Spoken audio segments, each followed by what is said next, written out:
versículo 1. Deuteronomio 24:1 dice así: Cuando alguno tomare mujer y se casare con ella, si no le agradare por haber hallado en ella alguna cosa indecente, le escribirá carta de divorcio y se la entregará en su mano y la despedirá de su casa. Y salida de su casa podrá ir y casarse con otro hombre. Por eso ellos les decían, ¿por qué mandó Moisés? Ese es el texto que ellos tenían en la cabeza. Vamos a orar una vez más ahora que leímos la palabra, ¿sí?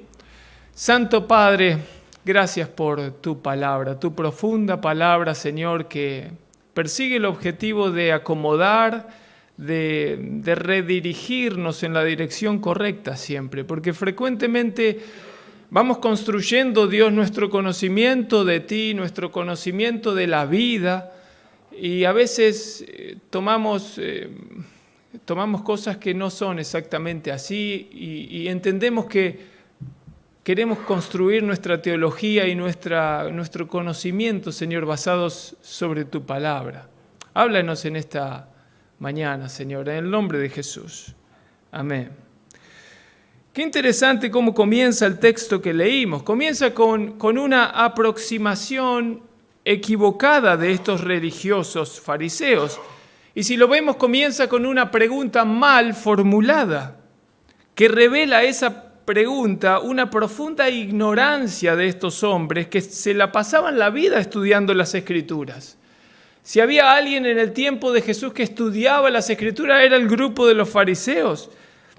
Pero nunca llegaban a ver más allá de la letra, nunca llegaban a la intención del escritor, a la intención del Espíritu.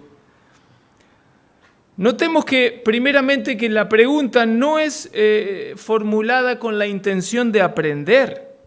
No están considerando a aquel que va a responder como alguien superior, que puede alumbrar, sino como alguien inferior. Están intentando tenderle una trampa. Ellos ya han considerado las posibles respuestas de Jesús y han dicho, si responde esto, le decimos esto. Si responde aquello, le decimos aquello. Querían atraparlo de alguna manera, querían hacerlo caer. Qué horrible aproximación a Dios, la de estos religiosos. Ellos que nos enseñan que sí es posible acercarse a Dios con las motivaciones incorrectas. Y si hay algo que a nosotros los seres humanos nos sobran, son motivaciones incorrectas. Esta es la lucha interna, en definitiva en esto se resume todo el camino cristiano. Es la lucha interna contra nuestras motivaciones, contra nuestra carne, contra el pecado, contra esas motivaciones que constantemente intentan que no nos acerquemos a Dios. Y si vas a acercarte, al menos que no te acerques de la manera correcta, no te acerques realmente queriendo ser alumbrado. Con mucha razón Jesús dijo en otra porción bíblica, dijo, guardaos de la levadura de los fariseos. En otras palabras estaba diciendo, cuídense de terminar convirtiéndose en un fariseo. Y eso no se lo dijo a las multitudes, no se lo dijo a los 5.000 que alimentó, se lo dijo a sus íntimos discípulos. A ellos les dijo, guardaos de la levadura de los fariseos y de los saduceos. Y si recordamos, hace mucho tiempo atrás desarrollamos qué es la levadura. La levadura no es sino microorganismos que descomponen. Microorganismos que descomponen y al descomponer inflan la masa. Y Dios está usando esa imagen para decir lo que los fariseos religiosos tienen es como la levadura, microorganismos, pequeñas cosas que entran dentro tuyo y que te descomponen. Y que lo que se ve externamente es que te inflás, ¿cómo? Con orgullo, que era lo que les sobraba a estos fariseos. La pregunta, decía hace un momento, está mal formulada. Ellos lo que le preguntan a Jesús es, Jesús, según tu opinión, ¿cuáles son las causas que nos habilitan a repudiar a nuestras mujeres? ¿Cuáles son esas causas? Eso es lo que queremos saber. ¿Por qué? Fíjense cómo le dice, ¿es lícito al hombre repudiar a su mujer por cualquier causa? No le está preguntando si puede o no repudiar a su mujer, dan por hecho de que eso se puede. La pregunta es la causa. Nuestra discusión está en qué causas. Hace tiempo venimos discutiendo las causas y de hecho si uno estudia, había diferentes escuelas de pensamiento en el tiempo de Jesús donde se dedicaban a analizar cuáles eran las causas. Había una escuela bien liberal que incluso decía que si uno miraba a otra mujer y la encontraba mejor que a la propia, eso ya era una causa para repudiar, porque encontró en ella algo indecente, ya que ha encontrado una que, según su criterio, merece más estar al lado suyo que su propia esposa. O sea, las diferentes escuelas de pensamiento eran de este tipo y en eso ellos se enfocan para poder saber cuál es el pensamiento de Jesús. Y ahí viene la respuesta de Jesús, que con tanta facilidad, una facilidad de una sabiduría divina sin duda, tiene la capacidad de rápidamente señalar todo a su origen, marcarles desde dónde nace, desde dónde están queriendo entender la realidad y dice, no, ustedes no están entendiéndolo bien.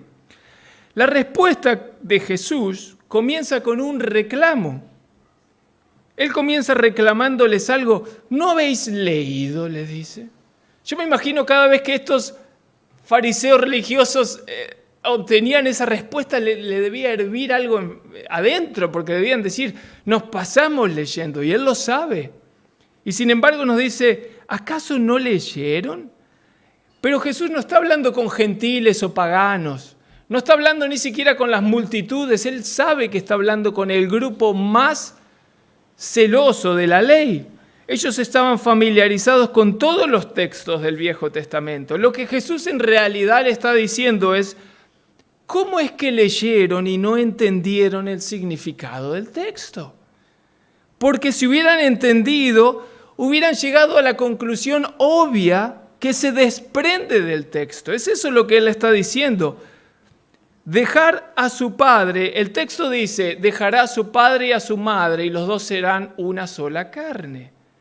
Entonces, la derivación obvia de eso, la conclusión obvia debería haber sido lo que Dios unió no lo separe el hombre. Estos fariseos pasaban la vida leyendo, pero nunca más allá de la letra. Se perdían lo más importante del texto. Lo más importante del texto es conocer la intención del escritor. Porque todo texto lo que persigue es eso, es comunicar un mensaje. Pero ellos buscaban solamente la regla escrita y no la intención del escritor. Este texto nos enseña también que sí es posible leer y no entender. Porque este grupo se pasaban la vida leyendo y creyendo que entendían ese significado. Sin embargo, no entendían todo lo que Dios quería comunicar en el texto. Cuando el autor del texto viene muchos siglos después y está delante de ellos, aquel que escribió el texto, les dice, ustedes no lo han entendido. Si hubieran entendido, habrían llegado a la conclusión obvia del texto. Y eso es porque abordaron el texto de una manera equivocada. Todo religioso tiene una aproximación a Dios y hacia el texto de una manera equivocada. Alguien podría pensar, pero esto es porque ellos no eran del grupo del Señor y ellos no tenían el Espíritu Santo. Nosotros sí tenemos el Espíritu Santo, por lo tanto, ahora leemos el texto y el Espíritu Santo nos da luz. Si así fuera, hermanos, no tendríamos tantos ejemplos registrados en el Nuevo Testamento donde era necesario constantemente corregir, exhortar a la iglesia a que sean de un solo sentir y un solo pensamiento. ¿Esto qué quiere decir? Que aunque todos en la iglesia compartían el mismo manual y compartían el mismo espíritu, constantemente era necesario que los maestros estén corrigiendo. Y esto es tan claro que incluso en algunas partes de la Biblia dice, algunos decían, yo soy de Pablo, yo soy de Pedro, yo soy de Apolo. ¿Qué están diciendo? Yo me adhiero a la interpretación de Pablo. Otro decía, no, yo la de Pablo no, yo me adhiero a la interpretación de Pedro. Otro decía, yo me adhiero a la interpretación de Apolo. Sin duda, Pedro, Pablo y Apolo no diferían en la interpretación en cosas de base, en cosas esenciales, sino en cuestiones de segundo y tercer nivel. Son hermanos, son del mismo cuerpo, pero en cuestiones de segundo y tercer nivel a veces hay diferentes interpretaciones. ¿Qué tenemos que hacer nosotros como cristianos? Vincularnos entre nosotros en el cuerpo de Cristo a través del vínculo perfecto, que es el amor. Ese vínculo perfecto nos cubrirá, dice, multitudes de faltas. Entonces, cuando uno ve un hermano que realmente piensa diferente en una cuestión que no es de primer nivel, porque si fuera de primer nivel es otra cosa, pero si no es de primer nivel, uno debe decir, bueno, lo amo de todas formas, somos parte del mismo cuerpo, debemos seguir construyendo juntos, buscando juntos más luz. Ese debe ser el criterio correcto dentro de la iglesia. Nos necesitamos unos a otros, nadie es superior en el cuerpo de Cristo. Solo la cabeza es superior y esa cabeza es Cristo. Pero la palabra dice que Él ha repartido en el cuerpo diferentes dones. Efesios 4 dice, Él constituyó a unos apóstoles, profetas, evangelistas, pastores, maestros. ¿Con qué fin? ¿Qué está persiguiendo el Señor a constituir estos diferentes dones? Perfeccionar a los santos para la obra, para la edificación, hasta que todos lleguemos a la unidad del conocimiento, dice. Hasta que todos lleguemos a la unidad del conocimiento y de la fe. Entonces, hay diferentes dones dentro de la iglesia, pero todos somos uno y nos necesitamos unos a otros. Entonces, sí es posible leer y no entender. Hermano, eso nos pasa en realidad todo el tiempo. ¿Cuántas veces leemos una palabra y decimos, wow, nunca había visto esto antes? Nunca lo había visto desde este ángulo. ¿Cuántas veces escuchamos una predicación y decimos, mirá qué interesante, nunca había encontrado esta pieza del rompecabezas para colocarla en este lugar. Y ahora que la coloco, todas las piezas que están alrededor tienen sentido cuando antes estaban separadas. Y nos trae más luz. Constantemente vamos a seguir aprendiendo y creciendo en el Señor si tenemos la voluntad de crecer y de madurar y de aprender. Dijimos entonces que la meta, la finalidad del texto bíblico es la de darse a conocer. Dios está constantemente a través de toda la palabra diciéndonos, yo quiero que me conozcan. Yo tengo un criterio sobre este mundo que ven. Yo tengo un criterio sobre ustedes mismos. Yo les puedo decir quiénes son, quién soy yo, por qué están acá, a dónde van. Yo les puedo decir el gran problema que ustedes tienen. Porque el ser humano sin Dios no es consciente de que tiene un problema. El ser humano sin Cristo dice, así es la vida. La vida es esto, nacemos, vivimos, nos morimos y todo termina ahí. Y Dios dice, no, ustedes tienen un verdadero problema del cual no son conscientes. Que cuando ustedes se mueren en realidad comienza otra vida. Pero ahí está Dios diciendo, yo tengo una solución al problema. El mensaje de toda la Escritura es Dios dándose a conocer. Pero es muy importante distinguir un problema que tenemos frecuentemente, el problema de la motivación. Una motivación que frecuentemente nos estorba a la obra de captar el mensaje de Dios. Y tiene que ver con si hemos sido conquistados por la fuerza o conquistados por amor. Imaginemos por un momento cuál es la actitud de un pueblo cuando es conquistado por la fuerza por otro pueblo mayor. En esa situación el que es vencido se somete a aquel que lo está sometiendo, pero por obligación. Se somete porque no tiene salida. En esa situación, el que es conquistado se rinde, acepta las condiciones de rendición, paga los impuestos que se le impongan, o lo que sea, pero obviamente si él pudiera elegir, elegiría liberarse de ese yugo. Él lo haría sin dudar. O incluso él podría llegar a elegir voluntariamente someterse a este que viene a imponerse. Se puede elegir someterse voluntariamente, pero solamente si no tiene opción. Solamente si hay dos enemigos, entonces elegirá el menos malo y se someterá a este solo porque no quiere caer ante el peor, ¿verdad? Esa es la actitud de aquel que es conquistado por la fuerza. Quien está en esa situación vivirá siempre procurando dar lo mínimo exigido por este que lo somete, darle lo mínimo exigido para poder guardarse él lo máximo. Muchos cristianos están en el camino cristiano con esa mentalidad. Dios los encuentra en algún momento y les da luz del gran problema del ser humano que hablamos hace un momento, que es el pecado, la muerte y el infierno. Entonces, cuando tenemos luz, realmente entendemos lo que el gran problema que tenemos enfrente, ese es el gran enemigo a evitar. Y muchas veces decimos, bueno, me someto a este que me libra de mi gran enemigo, pero en realidad si yo pudiera elegir, me gustaría que no exista ninguno de estos dos. Me gustaría seguir haciendo mi vida a mi manera y yo mismo seguir eligiendo lo que quiero hacer. Y se somete y entra en el camino cristiano con esa mentalidad. En ese caso, lo que uno está haciendo es la motivación para someterse, es la autopreservación. Es preservarme a mí, no quiero estar en el infierno quemándome, por lo tanto me someteré y viviré mi vida leyendo el manual del conquistador, tratando de descubrir qué reglas exige de mí este conquistador al que debo someterme.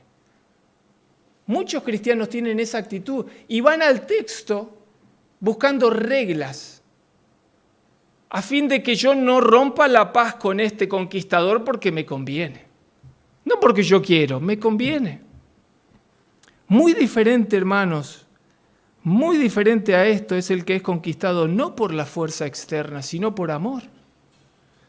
Ese tipo de conquista, el amor, nos atraviesa hasta lo más íntimo de nuestro ser.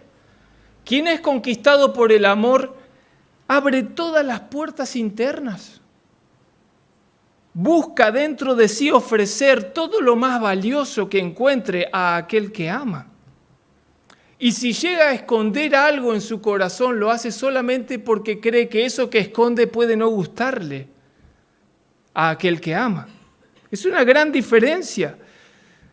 Quien es conquistado por amor no ve al texto, a la Biblia, como el manual del conquistador, sino como una autobiografía de aquel a quien ama.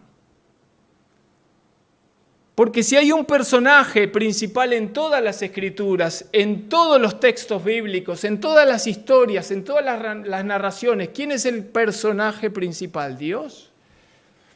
Entonces uno aborda el texto con una motivación diferente, diciendo, quiero conocer a este Dios. Quiero conocer cómo obró Él a través de tal situación hace tantos siglos atrás. ¿Por qué? ¿Para buscar una regla para que yo pueda aplicar 4 o 5 puntos de cómo vivir mejor mi vida hoy? No. Estoy buscando conocerlo a Él. Lo estoy persiguiendo a Él constantemente, no a la regla. Quiero su criterio ideal. Quiero conocerlo. ¿Para qué? Para tenerlo. Tener más de Él en mí. ¿Para qué? Para tener un conocimiento teórico y jactarme y decir, yo conozco. No, porque lo amo. Es como una relación de pareja. Cuando uno está enamorado en su etapa inicial, digámoslo así, uno quiere conocerla, ¿no? Y por ahí se acerca a las amigas, y decime, ¿qué le gusta? ¿Y qué música escucha? O a su madre, a su hermana, a alguien. Y trata de investigar. ¿Por qué? ¿Cuál es la motivación que te empuja? Agradarle. ¿Querés conocerla para agradarle? ¿Querés conocerlo para agradarle? No para cumplir. No para decir, yo vi que a vos te gustaba eso, tomá, cumplí, ¿por qué te enojas? No, son motivaciones diferentes. El cristiano verdadero debe buscar conocerlo más porque está enamorado. Eso es lo que busca Dios de nosotros. Claro que uno comienza, como decía Rodrigo, frecuentemente ingresamos en el camino motivados por la autopreservación. Pero lo que no me parece correcto es que vivamos nuestra vida caminando con Dios motivados con esa misma motivación. En algún momento tenés que darte cuenta que en realidad Dios es mucho, no es solo alguien que te puede salvar del infierno, Él es digno de que lo persigas por quien Él es. Él merece tu amor, por eso lo dice desde el inicio. ¿Quieren que les diga cuál es el mayor mandamiento? Dice Dios, amarás. Amarás, amarás. Y no con tu definición de amor, no con la definición torcida que ustedes han inventado entre ustedes. No, con toda vuestra alma, con toda vuestra mente, con todo vuestro ser me amarás porque yo soy digno. Y yo entiendo, dice Dios, que hoy no lo veas. Yo lo entiendo. Pero por eso, seguí caminando, seguí buscándome y lo que te va a ocurrir si me buscas con la motivación correcta es cada vez vas a ver más de mí, vas a cruzar esa línea donde vas a decir, wow, esto es mucho más grande de lo que yo me imaginé. Él merece ser buscado, yo quiero más de esto. Hermanos, Dios ha decidido revelarse a sí mismo a través de historias en el Viejo Testamento y analogías o parábolas en el Nuevo Testamento. Porque estas historias y estas analogías tienen el poder de revelarnos principios que serán aplicables a la inmensa cantidad de problemas del ser humano. Pensemos si Dios tuviera que hacer realmente un manual que explícitamente dijera su consejo sobre cualquier problema del ser humano, sería un manual interminable. Y de hecho debería estar seguir escribiéndose todo el tiempo, porque los humanos constantemente creamos nuevos problemas. Entonces Dios dice, no, yo les voy a dejar un escrito. Fíjense qué impresionante la sabiduría de Dios, que en estas hojas, que tiene el tamaño de muchos libros que uno encuentra en cualquier librería, en estas hojas Él es capaz de revelarse a todos los seres humanos que vivieron en todas las etapas de todos los tiempos, a través de todas las culturas, a través de todos los niveles de comprensión, a través de todas las edades. Él se revela a todos todo el tiempo con esta cantidad de letras. Él nos ha dejado principios que nos permiten conocer sobre todas las cosas su carácter, quién es Él, que no es otra cosa sino su criterio sobre cómo Dios trató ante tal o cual problema, cómo Él trató con esta otra persona en esta otra parte, en esta otra situación. ¿Y qué nos permite hacer esto si estudiamos la Biblia como deberíamos estudiarla? Nos permite ir colocando en línea su criterio, para que podamos, después del tiempo, delinear cuál es el criterio de este a quien perseguimos conocer. Nos permite conocerlo a través del tiempo. Si tuviéramos que resumir cuál es el mensaje más básico de toda la Escritura, a su unidad más básica, ¿cuál es el mensaje? Es Dios diciéndole al hombre, yo tengo un criterio diferente al tuyo. Y te conviene conocer mi criterio. Si hay algo en lo que quieran gloriarse, gloríense en esto, en que me conocen. En esto gloríense. ¿Ven la diferencia en el corazón de aquel que ha sido conquistado por la fuerza y de aquel que ha sido conquistado por amor?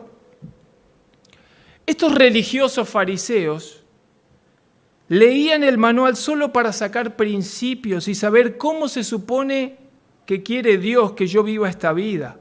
Por eso cuando ellos leyeron Deuteronomio 24, dijeron, genial, me gusta esa regla, ¿puedo vivir con eso? Perfecto, o sea que si encuentro algo indecente en mi mujer, solo le doy la carta de divorcio, qué bueno. En este punto del manual no me exige tanto el conquistador. Perfecto. Si ellos hubieran abordado correctamente el texto, hubieran dicho, qué extraño que diga esto. Porque a la luz de toda la Escritura, de toda la revelación de quién es Dios, me hace ruido esta parte, porque entiendo que Dios es un Dios de amor. No entiendo cómo acá me dice esto. Y al colocar en línea hubieran entendido, ¿no será que lo dice por la dureza de nuestro corazón? Eso requiere más trabajo. Eso requiere más escudriñar la Escritura de una manera diferente. Pero generalmente, como decía, nos vamos rápidamente a lo sencillo. No, leí la Biblia, leí el texto, Dios me exige no tanto, lo cual es genial para mí. Así que listo, ya está. No tengo que seguir buscando. Porque a mí lo que me interesa de Dios es que Él me dé la regla. Y ya me la dio, ya me la dijo. Por eso ellos le dicen incluso, entonces, ¿por qué Moisés mandó que se le dé carta? Y fíjense cómo Jesús les responde. No, vamos a poner las cosas bien, dice Jesús. Moisés les permitió, que no es lo mismo que mandar. Y se los permitió por la dureza de vuestro corazón. No es lo mismo que mandar. Está regulando la conducta errónea, el pecado de ustedes. Eso es lo que está haciendo Moisés, regulando. Y fíjense que Jesús lo que dice es, mas al principio no fue así. Fíjense cómo coloca al principio en otro nivel. En otras palabras está diciendo, el principio refleja el criterio ideal de Dios. No la regla que viene siglos después, regulando la naturaleza pecaminosa del hombre. No, lo que importa es el principio. Y ustedes deberían estar siempre buscando el principio. Eso es lo que está diciéndole el Señor. Hermanos, yo estoy convencido, ahora hablando ya del significado que aborda directamente en el texto, cuando dice sobre el divorcio, yo estoy convencido de que todo problema en el hogar, de toda índole, es un problema principalmente masculino. Lo voy a repetir, todo problema en el hogar es principalmente un problema masculino. Alguien podría decir, eso es porque vos no estás en mi lugar, eso es porque vos no conoces a mi esposa, por ejemplo. A lo que yo respondo, no necesito conocer ese caso en particular, lo que necesito es ver lo que Dios revela en su palabra. La Biblia enseña que el hombre es cabeza de su hogar. El hombre ha sido instituido como sacerdote de su hogar. Eso significa que el hombre es quien tiene la responsabilidad de guiar a su mujer, dándole primeramente el ejemplo. Nadie cae de la noche a la mañana en un pecado tan grave como el adulterio. Nadie. Los graves problemas del ser humano siempre son producidos cuando existe un deslizamiento constante en una mala dirección. Y uno generalmente en esas situaciones decide no verlo. Decide, bueno, ya no pasa nada, hasta que un día se despierta diciendo, ¿qué pasó? En realidad uno viene deslizándose hace tiempo hacia el error. Es producto de una cadena de malas decisiones, de no arreglar los conflictos como dice la palabra, por ejemplo, perdonándose. Es de no cumplir la palabra e irse a dormir en el matrimonio enojados, cuando la palabra lo prohíbe. Es producto de un hombre que no está amando a su mujer como nos manda la palabra. Cuando dice, ame a su mujer, pero no a su manera, no, como Cristo a su iglesia. Yo les doy el ejemplo, dice el Señor, en su palabra. Siempre es un problema netamente masculino. Y es la misma historia desde el inicio de los tiempos, hermanos. Lo podemos ver en la palabra. Cuando nuestros primeros padres pecaron y se escondieron, es interesante qué dice Dios. Dios se acerca al huerto. ¿Qué creen ustedes? ¿Ya sabía el Señor que habían pecado? Por supuesto que sí, porque el Señor lo sabe todo. En el momento en el que los dos pecaron, Dios ya sabía que estaban escondidos. Y Él se acerca al huerto, no llamando a la mujer, llamando al hombre, dice, ¿dónde estás tú? Adán, ¿dónde estás tú? Dios le dice a Adán, ¿qué has hecho? ¿Qué hiciste? Ahora maldita será la tierra por tu causa. Por tu causa será maldita. El hombre podría haber dicho, pero pará, Señor, te acabo de decir que la mujer fue. Es la mujer que vos me diste. Ella empezó. No me importa, Adán. Maldita será por tu causa. ¿Pero por qué? Ella es ayuda idónea tuya. ¿Dónde estaba tu liderazgo? ¿Es eso lo que le está diciendo Dios? ¿Dónde estaba tu liderazgo, Adán? ¿Qué estabas haciendo? Y frecuentemente los hombres tendemos a tener esta actitud de decir, no es culpa mía realmente, es porque ella. Dios dice, sé quién debes ser. Sé el hombre que debes ser. Guía a tu esposa hacia Dios, como debes guiarla, siendo el ejemplo primeramente. Amando a tu esposa como Cristo a su iglesia. Y les puedo asegurar, hermanos, nunca será difícil para una mujer respetar a su marido, cumplir con el mandamiento de respetar a su marido, si ese marido la ama como Cristo a su iglesia. ¿Será fácil para una mujer respetar a un hombre que refleja a Cristo? Es como estar casada con Cristo. Todos tenemos nuestros defectos, nadie puede decir que es Cristo. Pero cuando una mujer realmente vea que el corazón del hombre es parecerse cada vez más al Señor, a mí me cuesta creer que un hombre va a tener 100 años y estar terminando su vida y decir, wow, qué tremendo, ¿no? Toda la vida fui intachable, fui el hombre que Dios quería y sin embargo mi mujer jamás me acompañó. Y acá estamos terminando nuestra vida y ella nunca me cambió, nunca pudo respetarme como dice la palabra. Eso no va a ocurrir. La mujer es emocional y responde al hombre, es ayuda idónea. Si el hombre es quien debe ser, más temprano que tarde, la mujer va a empezar a también alinearse y ser quien Dios quiere que sea cada uno en su lugar. Y mujer que estás escuchando esto no puedes usar como excusa para decir, bien, genial, voy a dar rienda suelta a mis malas motivaciones, total Dios lo va a inculpar a él. No, claro que Dios lo va a inculpar a él, pero también te va a inculpar a ti de haber actuado con malas motivaciones. Dios te va a pedir cuenta de ti misma y de tus hijos. Y a tu esposo le va a pedir cuenta de él, de ti y de tus hijos. Para concluir, hermanos, ¿qué puntos hemos hablado?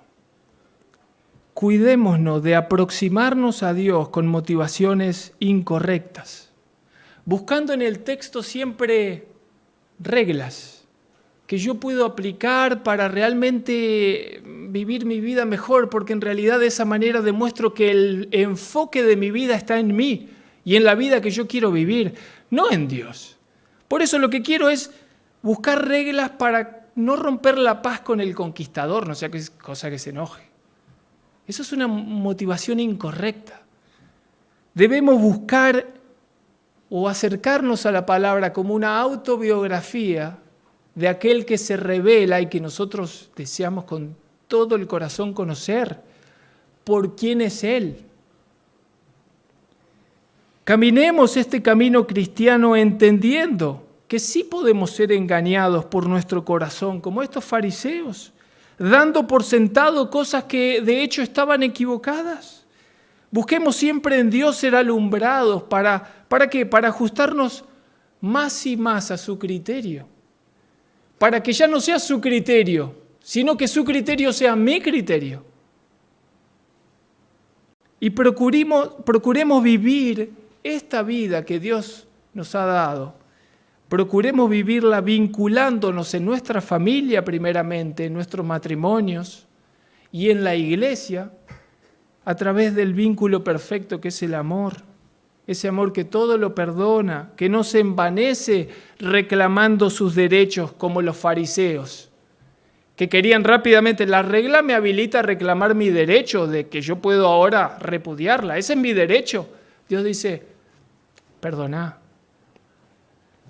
Yo me aventuro también a decir que este texto que leímos acá tampoco es el criterio ideal de Dios. Porque lo que hablamos que es ir colocando en línea los pensamientos de Dios y la obra de Dios a través de toda la historia para conocer que es su criterio ideal. porque yo lo que persigo es su criterio ideal, conocerlo a Él. Y yo creo que en realidad lo que Dios quisiera, porque en este texto Él está diciendo, a no ser por causa de fornicación, dale carta de divorcio. Yo creo que lo que Dios querría en realidad, ¿cuál es su criterio ideal? Perdona. Perdona. ¿Por qué? Porque en otras palabras, en otros textos de la Biblia, Él dice 70 veces 7. Y en otros textos de la Biblia dice, cuando Él habla de su relación con Israel, le dice, yo le terminé dando carta de divorcio a la adúltera Israel, dice, por las muchas fornicaciones. Sin embargo, no es lo que nosotros haríamos, ¿no es cierto? Quien se aferra a este texto va a decir, pisaste el palito una vez, listo, Dios me habilita a que yo ahora puedo obrar y darte carta de divorcio. En cambio, el criterio ideal de Dios dice, perdoná, aguantá, como lo hice yo con mi pueblo Israel. Y entendé que en realidad si algo terrible, tan terrible como eso ocurriera en el matrimonio, en gran medida es culpa del hombre también, por no haber sido quien debe ser, por haber permitido deslizarse y que la relación se enfríe, no amando como debería ser. Nosotros debemos buscar constantemente el criterio ideal de Dios, el criterio ideal y no la regla. Misericordia quiero, dice el Señor. Ese es mi criterio ideal. Misericordia.